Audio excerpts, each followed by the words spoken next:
Israel से जंग में हिजबुल्लाह का दावा सामने आया है। हर्मीस 900 ड्रोन को मार गिराने का यह दावा है। इजराइल का हर्मीस 900 ड्रोन नष्ट किया, यह दावा किया गया हिजब की तरफ से। हिजबुल्लाह ने रॉकेट से इस ड्रोन को तबाह करने का दावा किया है। तस्वीरें देखिए।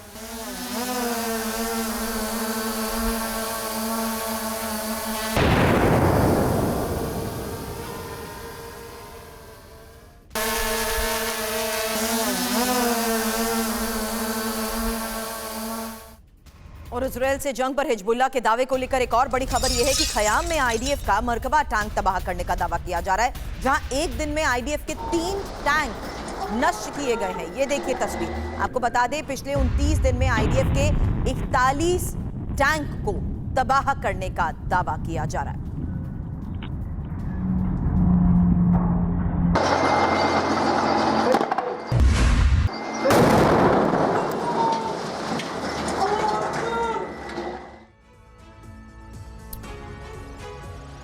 और ईरान से तनाव के बीच एक्शन में आईडीएफ चीफ हर्जी हवेली ने रेमन एयर बेस का दौरा किया है और रेमन एयर बेस से हर्जी हवेली की ईरान को चेतावनी, हमले की गलती की तो अंजाम बुरा होगा, हम सभी मोर्चों पर पूरी तरह से तैयार हैं, ये कहा है हलेवी ने।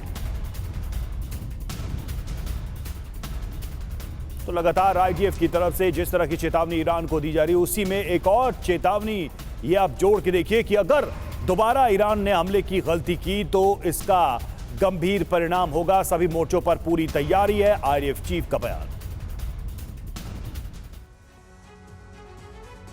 आईडीएफ चीफ हर्जी हलेवी की तरफ से अब जिस तरीके से संकेत मिल रहे हैं, उसी आधार पर यह कहा जा रहा है कि ये ईरान पर बारूदी प्रहार की तैयारी है। क्योंकि दावा क्या कर रहे हैं? दावा यह कर रहे हैं कि इजरायली वायुसेना की ईरान पर हमले की तैयारी पूरी है, और इंपॉर्टेंट ये कि बहुत ही सीक्रेटिव तरीके से अब ईरान में घुसकर, यही सबसे बड़ी बात है, सीक्रेट तरीके से ईरान में घुसकर हमलों को अंजाम देने को लेकर अभी खबर बड़ी है।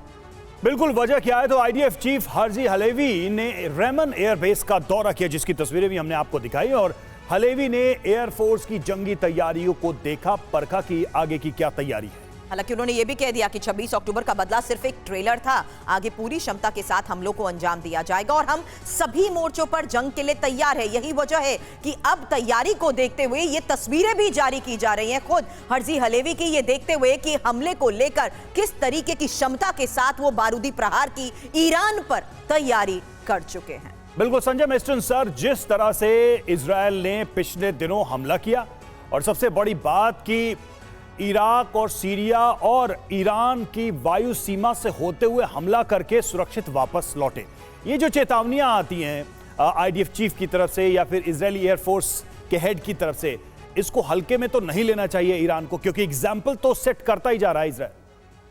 और रवि, बिल्कुल जो आपने बोला है, देखिए हलेवी की जो वार्निंग है खासकर इजरायली एयरबेस से, वो बहुत ही साफ लफ्ज़ों में क्लियर है कि अगर ईरान ने काउंटर अटैक करने की कोशिश की तो उसका परिणाम बहुत ही गंभीर होगा।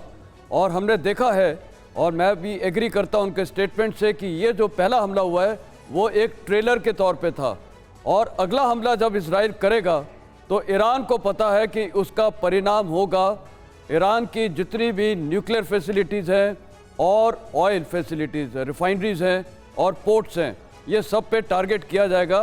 कहने का मतलब है, एक तो स्ट्रैटेजिक टारगेटिंग होगी जिससे उनके इकोनॉमी में भी बहुत बड़ा फ़र्क पड़ेगा, और वहाँ के जो लोग हैं उनको भी तकलीफ़ होगी, क्योंकि ऑयल प्राइसेस वगैरह, मतलब वहाँ पर आप कल्पना कर सकते हैं कि कितनी प्रॉब्लम होगी जहाँ उनकी ऑयल रिफाइनरीज टारगेट की जाएगी।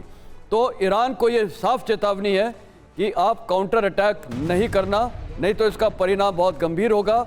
और ईरान को भी पता है, देखिए अगर वो करता है तो उसके परिणाम होंगे, और ईरान इसीलिए काफ़ी हद तक जो अटैक हुआ था उसको डाउन प्ले करने की कोशिश कर रहा है।